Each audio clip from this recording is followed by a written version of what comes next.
Yes, and there is this alleged allegation coming from INEC saying there is a sales and buying of PVC by Nigerians and Nigerian politicians, and we've heard a lot of things.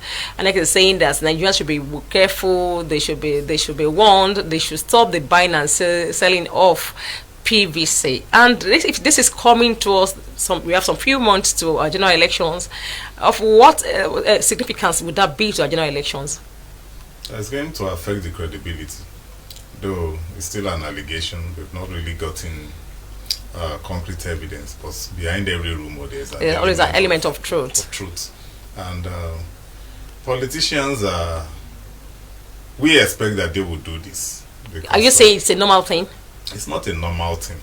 But you just said we're expecting they will do this. Yes, there's hardship in the land. You know, what we have in Nigeria is not ordinary poverty, it's a weaponized one. A weaponized hardship? Yes. Or a weaponized poverty? Weaponized poverty through the hardship. And you look at, it's becoming consistent. For every election year, you always have build up to that election year, some obnoxious policies will come up. Just yesterday, the inflation figure was released by the IMBS. Yes, it's quite 0.37, which is unprecedented. But you are having that coming at Christmas time, and when people are in need of money, and you expect them not to sell PVC, they will. And you were saying something. You said a weaponized poverty. What kind of weapon is that? In Nigeria, yes, over the years, the political class have become organized. They've organized themselves, and they've turned themselves to a kind of they see the masses as prey that they feed on at will. So Nigerians have become prey to the politicians. Yes, and that's why they make an ordinary Nigerians so miserable that when you just dangle a stick of carrot before them, they run towards it. That's the situation, and that's why those allegations are coming up. So are you saying probably the cost of stomach infrastructure could be a cost factor for the sales and buying of PVCs? Of course, that's what the whole thing is about. So because people are hungry, they can now sell out their franchise. And they know that they need money. That's why they go for the vulnerable ones. Even you and I too, we are not really comfortable. Are you saying we are vulnerable too? They can't come to us because we're enlightened. You understand? It's not only poverty that has been weaponized over the years, even education has been weaponized. Look at the number of out-of-school children that we have. Those children were deliberately kept out of school. Intentionally, so that they would just grow up becoming an ignorant person who has nothing. Ignorant people who wouldn't know the implication of selling PVC. Okay. And that's why they do all these things, and it's unfortunate that we are where we are now. You're about saying something. Yes, for the fact that INEC, that is supposed to be the body for elections, previously INEC has said they have everything in place already. Now INEC is the one coming out to raise alarm on alleged sales of PVCs. Shouldn't we see it as something we should be scared of, in quotes? I mean, INEC has said they have everything in place already, no rigging, the election is going to be free and fair. So why are they scared of PVCs being sold? INEC is like a referee in the football game. You understand? There are set rules for the game. Now, if the players, the politicians this time around, refuse to play by the rules, there is a limit to what the referee can do. So in this case, INEC is trying to speak out ahead of the election so that the activities of the politician will not undermine their own efforts. So that Nigerians will know that, okay, these people have been crying foul before the election proper. So whatever comes out, or whichever way the election turns out, INEC will be coming out clean. On their own part, they've deployed technology, they've sponsored amendment to the electoral law that would be favorable to the elections. They've done all things. They are working assiduously on logistics. But look at what the government and the politicians, their own part of the deal. But shouldn't the beavers prevent people that are not eligible? I mean, I'm holding another person's PVC. Of course, I'm supposed to thumbprint. So how is that? It's not going to work. No, let's not mix it up. When they say PVC is bought, It's not that they will take it from the owner. They pay the person They and pay make the the person that, vote for we are them. giving you this money to vote for our candidate. But just if you're saying they will not collect the card, just some recently the National Commissioner for FCT Nasarawa Plateau Sokoto for Highneck just said they caught somebody and the person was convicted of having illegal possession of PVCs. How did that happen? And probably the PVCs he had, where is it taking it to? Of what use at the PVCs to it? And if you are saying it cannot give us your PVC, those that all the INEC offices we had that they actually raided the place and they set someone on fire, of what use is the PVC they actually took away from the officers to them? Now, both the politicians and some other stakeholders are yet to be abreast of the new law. Okay. Now, in the past, that is possible. But ahead of the next election, it is not going to be possible because of the beavers. That's why there are so many controversy around the beavers now, coming up, especially after the pilot elections of Osun and Ekiti. But without the PVC, you will not even be allowed to access the beavers. So that's the importance of the PVC. And INEC says there's no going back on the issue of PVC. Now, the beavers you're talking about, I've been to polling units severally and I've seen a lot of their machines not working. They will tell you it's faulty, the network is bad, it's not reading the cards. And the moment the so-called presiding officers have done what they could do, what it is, don't worry, just vote. In as much you have the carrier, you have your name on the list. Card reader. The PVC, the beavers is just coming up. They've only used it twice. And that's what I'm saying. What if on the election day the beavers is not working? There would always be a backup. Are you sure? INEC has given that assurance, and even in the days of card reader, there are always backup.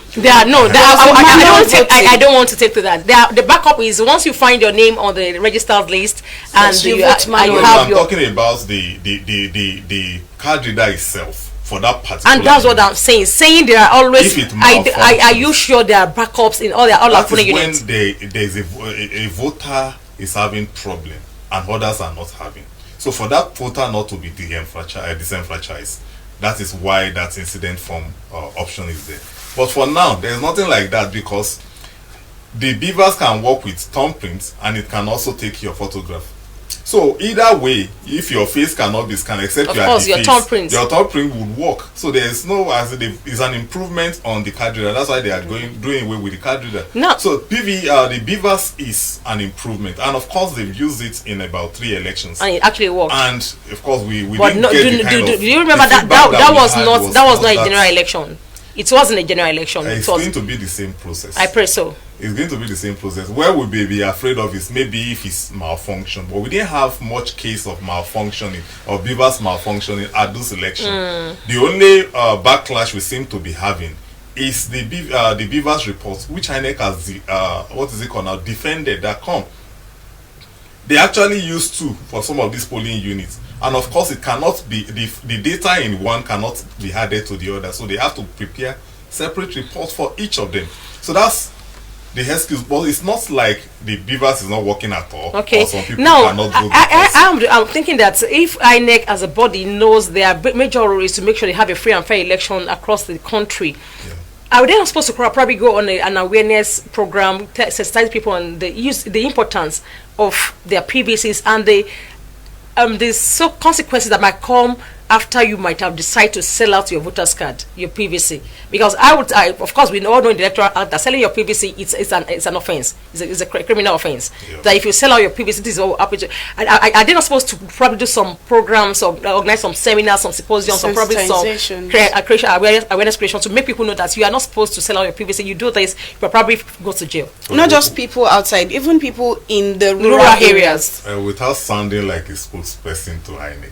Are you sure you know what? I am aware that they do this. How often do they do? How much do they do it? It's not their own primary responsibility, so to speak.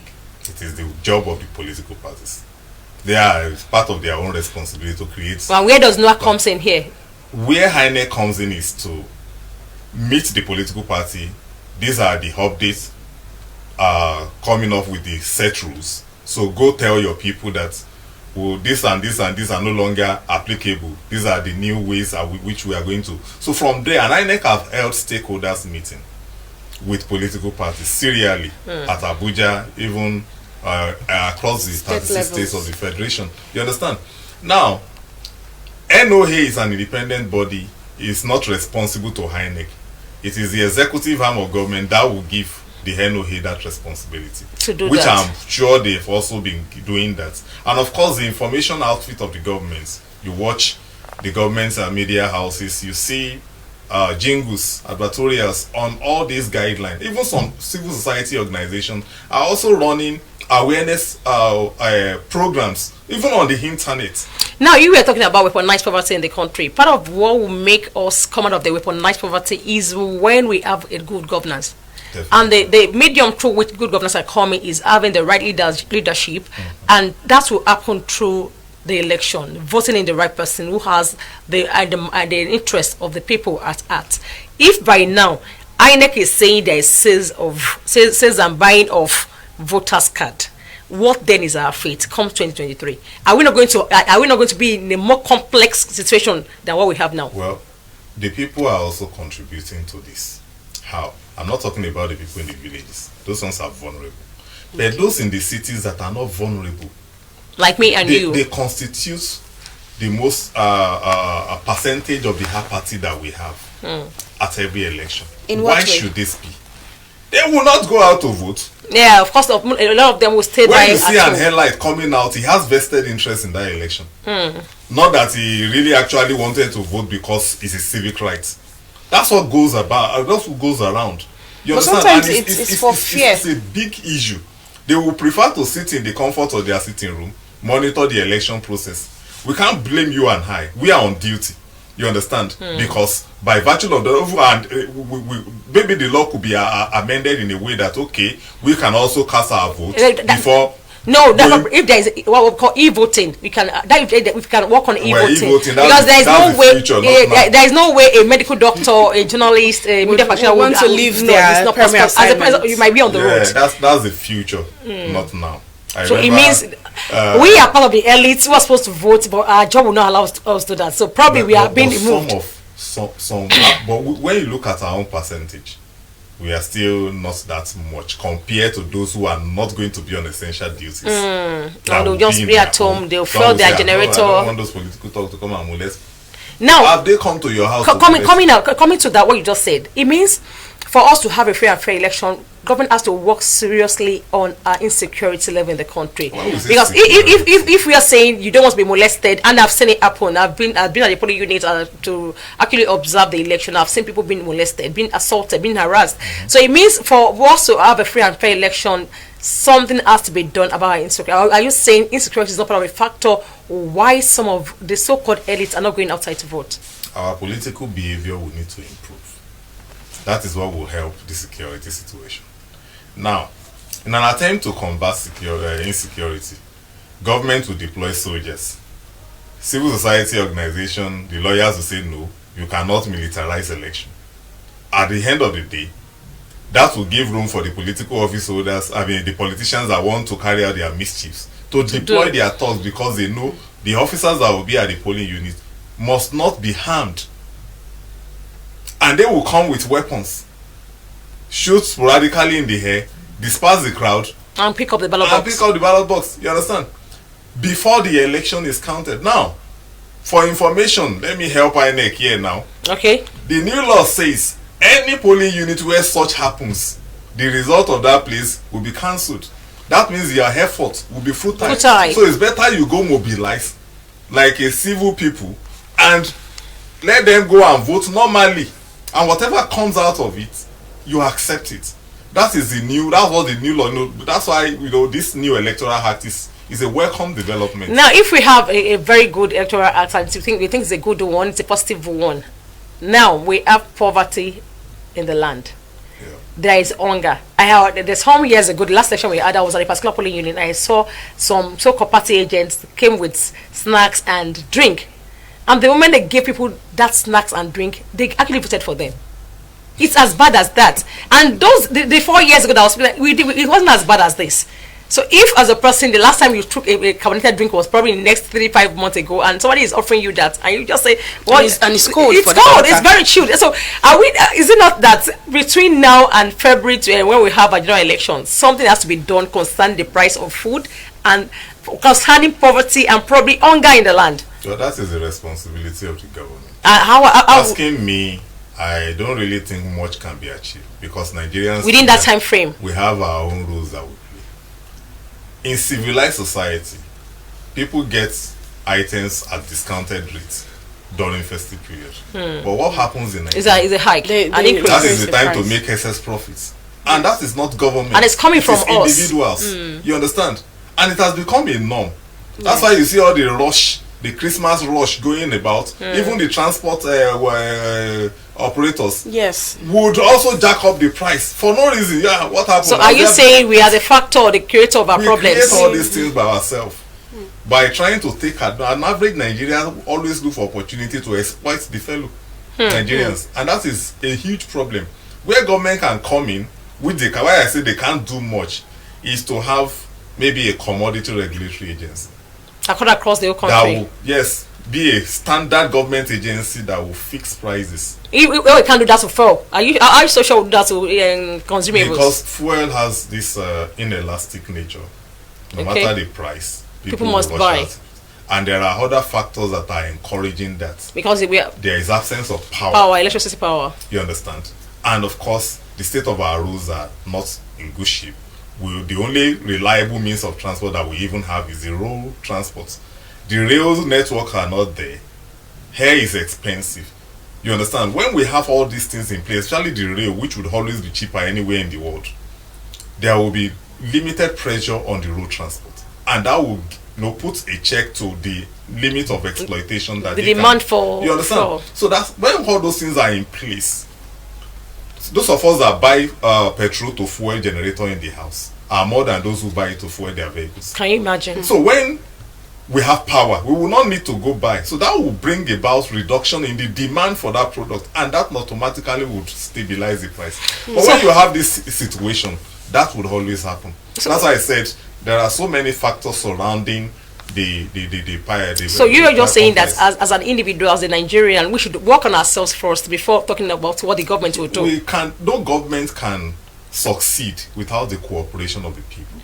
Now we look at the executive head, we say they are corrupt, but I tell you, the corruption that takes place within the civil service, and funny enough, the executive head will go after 4 years. The civil service has a 35 years tenure to further, carry out their corrupt act. In fact, they are the ones that even. So you are saying civil servants are more corrupt? Is that what you're saying? That is a known fact.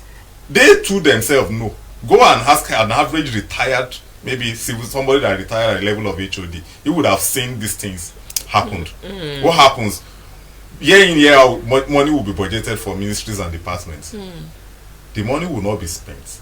Rather than return back to treasury, they will bring another budget again. And when the so-called, there are a lot of deficits out every year. That have oversight functions, wants to kind of probe into that, they simply hop the mic.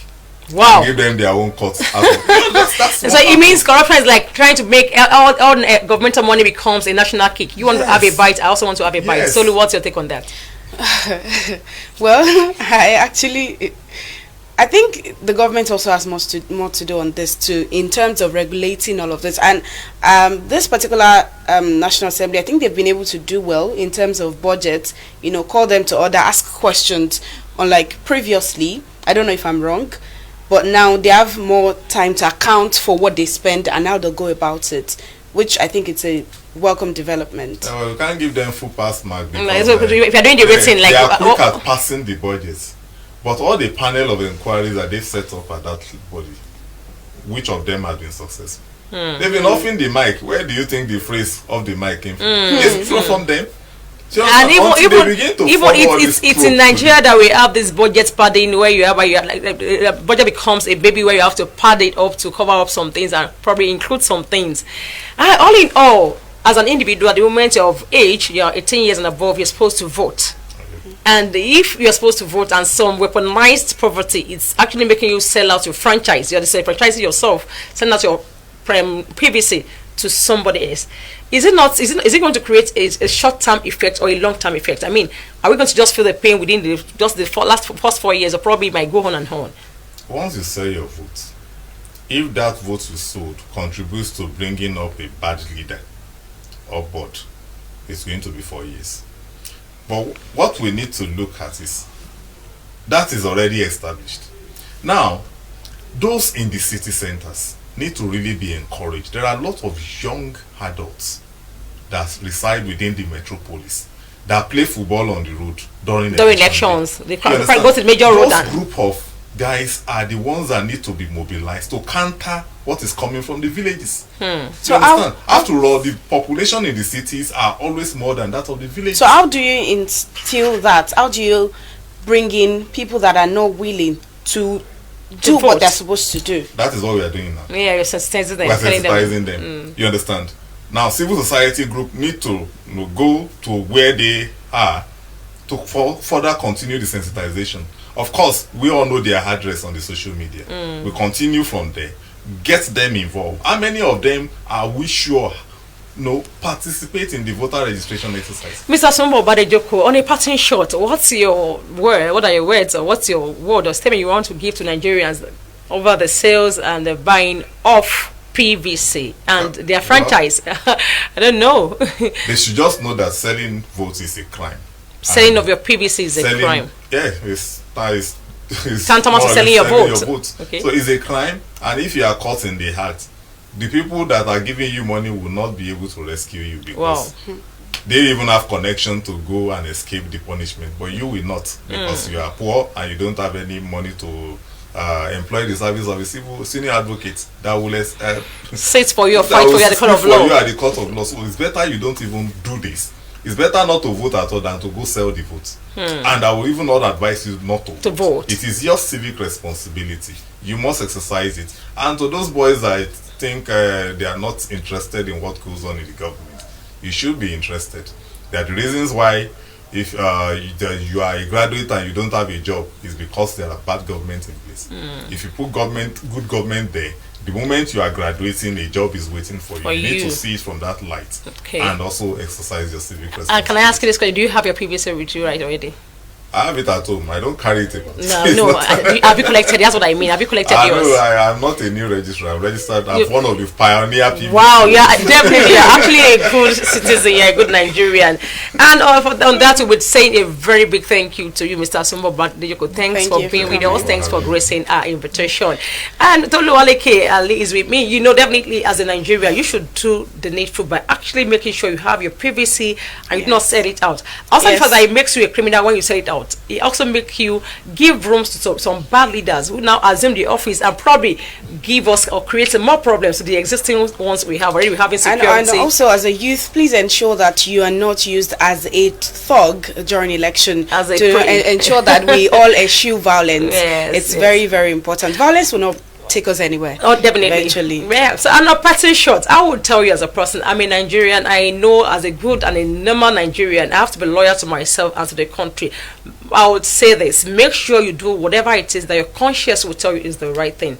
Anything outside that is something wrong. Do not do it. I'll stay away from it. Well, for me, I would say God bless Nigeria. Yeah, God bless Nigeria. God bless everyone. Thanks for staying glued to Impact Africa Television. It's been AM Cafe in the last 1.5 hours, and there are many more programs on the way still on this video. Do enjoy the rest of your day. Bye for now. Bye.